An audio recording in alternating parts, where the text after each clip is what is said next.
Le dejamos todo a Lily. Una carta de mamá. No me invitaron a la lectura del testamento. Entonces, aparecieron, le debes a tu familia una parte. Mi abogada dijo solo una frase. Ya no. Gracias por estar aquí conmigo hoy. Espero que estén teniendo un día maravilloso, donde sea que se encuentren. Me encantaría que compartieran en los comentarios desde qué ciudad o país están viendo esto, y qué hora es allí. Ahora, empecemos nuestra historia juntos.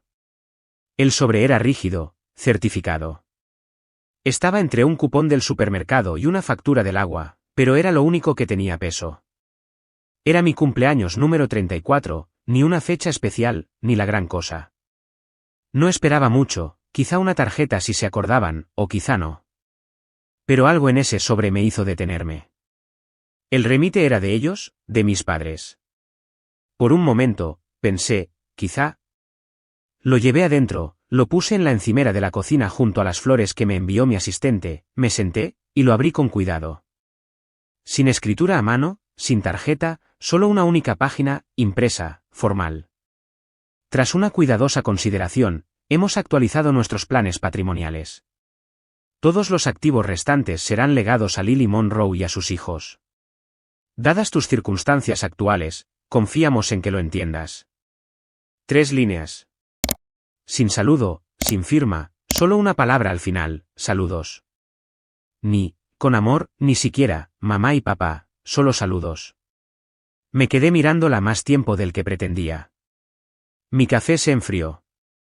La ciudad, afuera de mi ventana, seguía en movimiento, coches, bicicletas, el zumbido ahogado de una construcción. Pero yo no podía oír nada de eso. Esto no era pena, no era rabia. Era la confirmación de lo que había empezado a creer que era cierto, que yo ya no formaba parte de la familia, o al menos, no de la parte que importaba. Y, sin embargo, lo que más me impactó, más que el borrón, fue el momento elegido. La enviaron en mi cumpleaños, no un día antes, ni una semana después, sino exactamente el día que una vez dijeron que había sido el mejor día de sus vidas. ¿Habían olvidado esa parte? ¿O lo recordaban, y aún así, la enviaron? Yo no fui la hija olvidada, no al principio. Cuando era pequeña, yo era la capaz, la gran ayudante, la que sostenía la pañalera y le recordaba a papá que no dejara la estufa encendida. A los 10 años, ya sabía cocinar 3 comidas. A los 12, llevaba a Lily al preescolar, le ataba los cordones cuando se le soltaban, le trenzaba el pelo porque a mamá no se le daban bien esas cosas. Lily era la bebé, todo rizos suaves y cuentos tiernos. Cuando ella lloraba, todo se detenía. Cuando yo lloraba, me decían que estaba siendo dramática. En los eventos escolares, mamá siempre montaba una escena, posando con Lily en el centro, y yo, a un lado, sosteniendo el abrigo de alguien. Incluso nuestros cumpleaños eran reveladores. Los suyos eran temáticos, unicornios, delfines, un pony alquilado un año. ¿Los míos? Un pastel de la sección de congelados, a veces con 2 días de retraso. Solía pensar que quizá había hecho algo mal, que quizá no era Kaebel de la misma manera. Pero la abuela Eloise nunca me hizo dudar. Vivía a 3 manzanas, en una pequeña casa azul con un columpio de porche agrietado y un tarro de galletas siempre lleno. No tenía mucho, pero lo que tenía, lo compartía sin dramas, libros, historias, tiempo. Me enseñó a llevar un libro de cuentas antes de llegar al instituto, a arreglar un grifo que goteaba, a respirar cuando sentía que nadie me veía. Y cuando enfermó, cáncer de pulmón, lento y cruel, yo tenía 16 años. Mamá no soportaba los hospitales y papá trabajaba hasta tarde, así que yo iba. Todos los días. Le cambiaba las sábanas, me aprendí el horario de los medicamentos, la acompañaba a las citas. Lily fue una vez, se sentó en un rincón, publicó una foto y se fue temprano.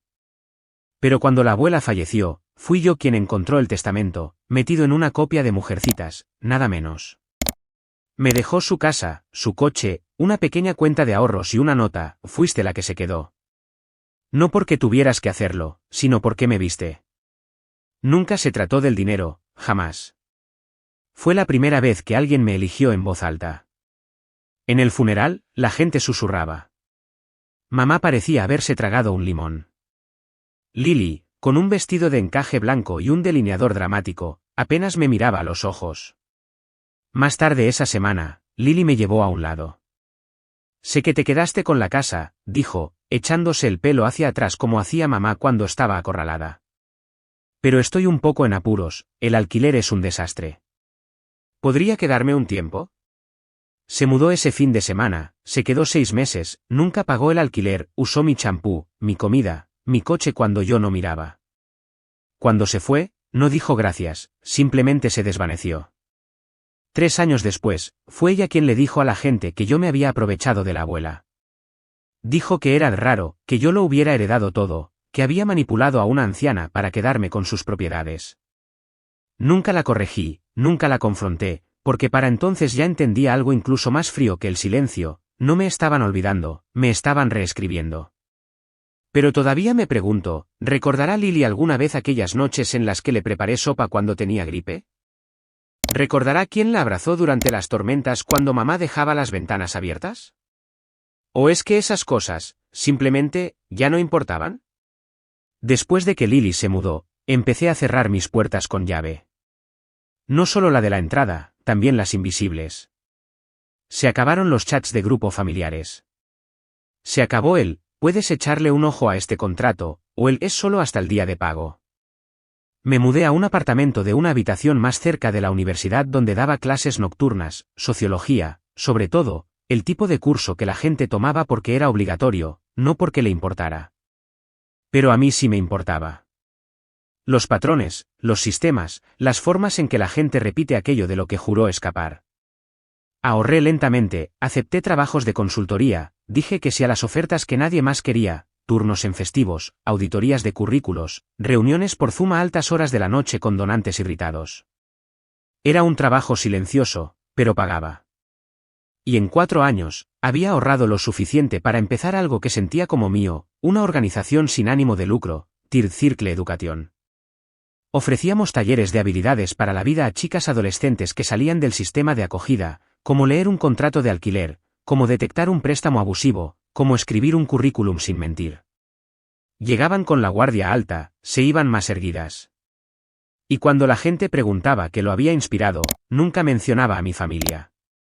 Pero siempre pensaba en la abuela Eloise, y en cómo las personas que más ayuda necesitan a menudo aprenden a pedir menos. Luego llegó el artículo. Un periodista local, discreto y reflexivo, había asistido a una de nuestras sesiones, escribió un artículo y me llamó un motor silencioso del cambio. El titular se compartió más veces de las que esperaba. Llegó a antiguos compañeros de clase, a exprofesores, incluso a mis padres. 2 semanas después, me di cuenta de que Lily me había eliminado por completo de su Instagram. No solo bloqueada, borrada. Fotos de bodas familiares recortadas. Fotos de la infancia vueltas a publicar, con las descripciones editadas. Solo yo y mis ángeles de la guarda, escribió bajo una foto donde yo una vez estuve de pie entre ella y mamá. Al principio, pensé que era cosa del algoritmo, un fallo técnico. Pero entonces vi la foto antigua de mi graduación universitaria, la que le había enmarcado a papá. En la nueva versión, yo no estaba. Alguien me había recortado físicamente. Ni siquiera sabía que la gente todavía hacía eso. Tijeras, cinta adhesiva, un marco nuevo. Sin descripción, solo una foto colgada al fondo de la cocina de Lily en un video tour que publicó cuando se mudó a su casa de ensueño. Reconocí el marco. Lo había comprado yo. No lloré, pero me quedé mirando ese espacio vacío más tiempo del que debería. Y me pregunté, cuando reescribieron la historia, ¿se detuvieron alguna vez a preguntar quién pagó por el primer capítulo? Era un martes por la tarde, con lluvia en las ventanas y un sándwich frío sobre mi escritorio. Estaba editando propuestas de subvención cuando llamaron a la puerta. 3 golpes firmes, y luego silencio. No esperaba a nadie. La mayoría de la gente llamaba primero, o enviaba un mensaje, o simplemente no venía. Cuando abrí la puerta, estaban allí, mi madre, mi hermana y un hombre que nunca había visto. De unos 45 años, buen abrigo, anillo de bodas. El nuevo marido de Lily, como descubriría más tarde. Parecían haberlo ensayado. El pelo perfecto, la ropa impecable, las sonrisas forzadas. Rachel, dijo mamá, con una voz medio susurrante, medio familiar. Como familia, pensamos que ya era hora. ¿Hora de qué? No pidieron permiso para entrar, simplemente lo hicieron, pasando a mi lado como si todavía tuvieran derecho. Los observé instalarse en mi sala de estar. Lily se acurrucó en una esquina de mi sofá, como solía hacer en el instituto, solo que ahora con tacones y maquillaje completo, como una mujer interpretando a una chica que apenas recordaba haber sido.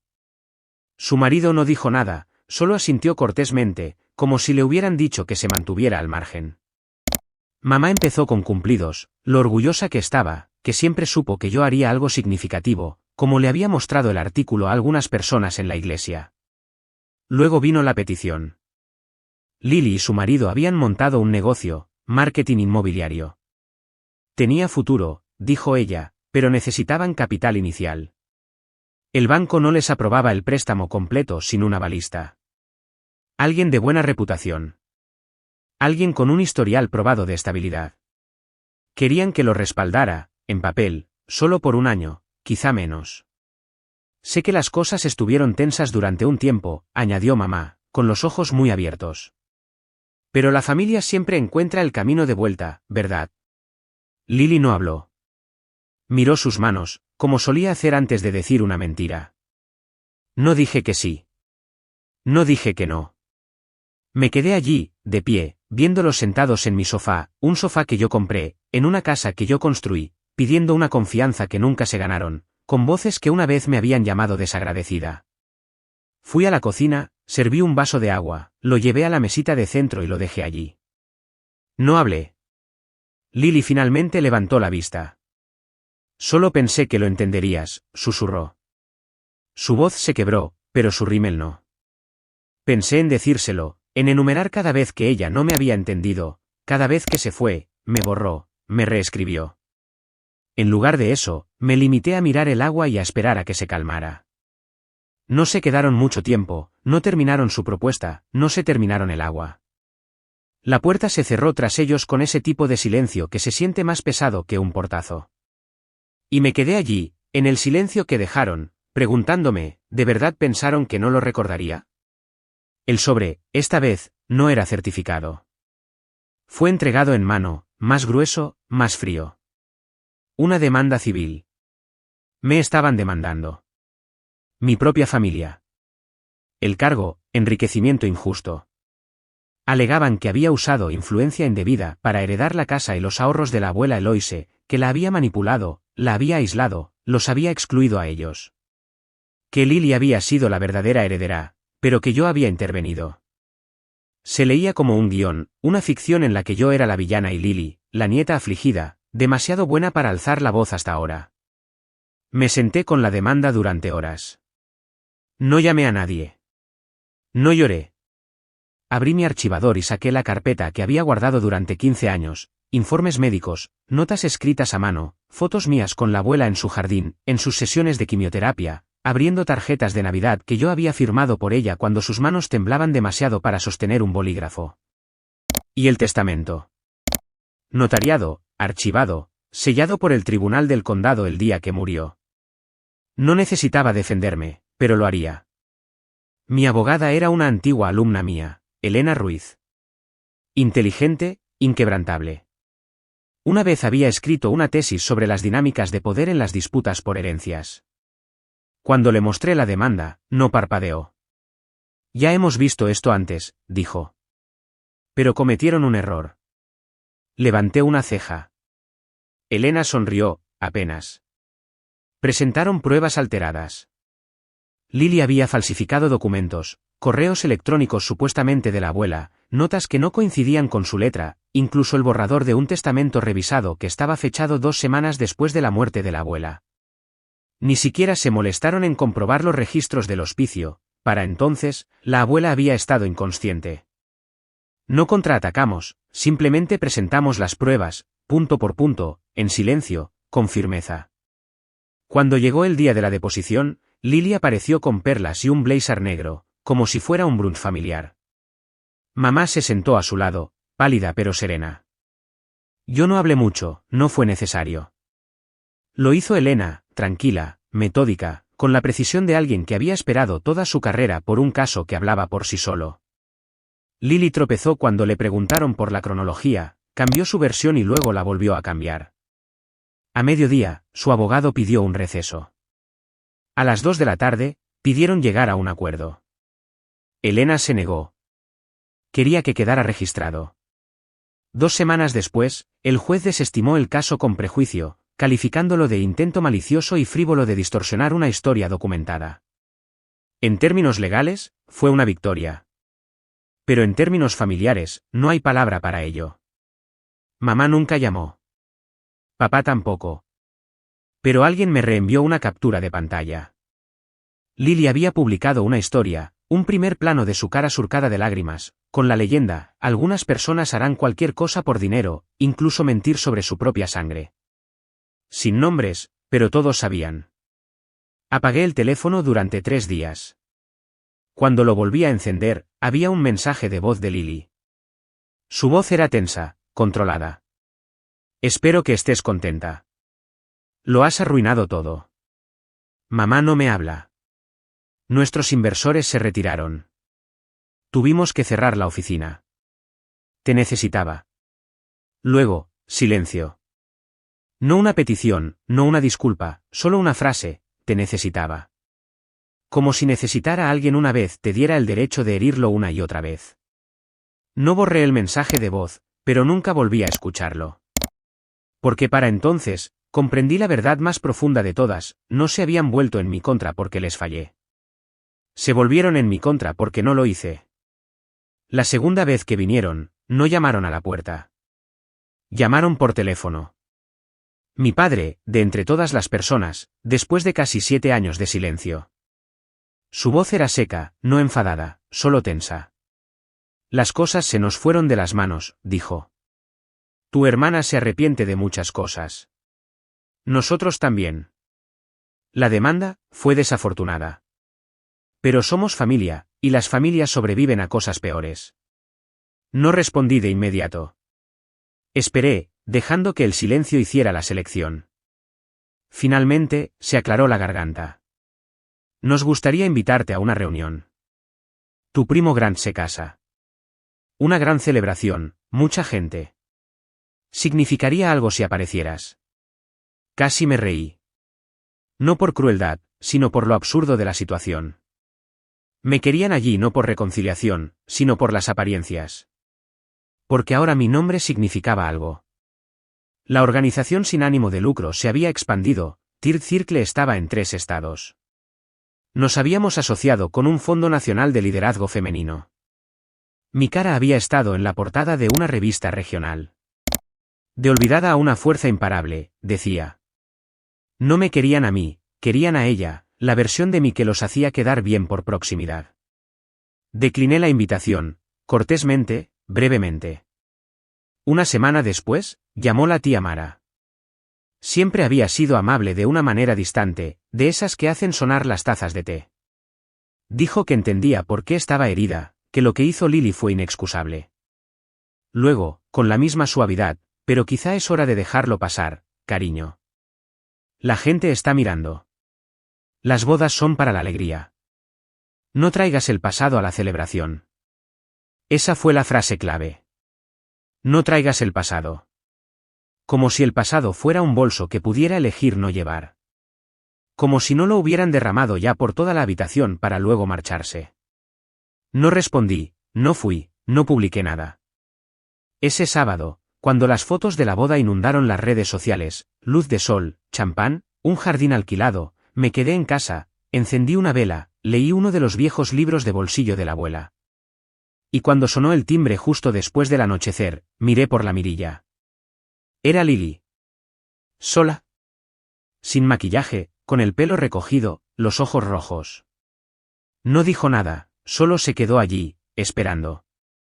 Apagué la luz del porche y dejé que la noche respondiera por mí. Lily nunca lo intentó una tercera vez. Después de aquella noche en el porche, no envió mensajes, no llamó, no envió un largo correo electrónico de disculpa pidiendo otra oportunidad. Desapareció en su mundo de reels seleccionados y yoga a media mañana, y yo me quedé en el mío. No por amargura, sino por claridad. Ya no necesitaba que ellos me vieran, solo necesitaba dejar de ser reescrita. El silencio que siguió no fue ruidoso. Fue exacto. Llenó solo el espacio que ellos solían ocupar, ni más, ni menos. Cuando la gente preguntaba, viejos amigos, antiguos vecinos, los que nunca supieron muy bien qué pasó, lo mantenía simple. Eligieron una versión de mí que era más fácil de borrar. A veces insistían, ¿qué quieres decir? Y yo simplemente decía, yo estaba allí. Solo que ellos no querían verme. Eso siempre terminaba la conversación. Nadie tenía una respuesta para eso, porque la verdad no necesita gritar. No necesita ser probada ni exhibida. Solo necesita ser dicha una vez. No los eliminé de mi vida. No publiqué nada, no quemé fotos ni devolví viejas tarjetas por correo. Dejé que todo se quedara donde estaba, en cajones, en viejas bandejas de entrada, en la parte silenciosa de la casa que ya no abría.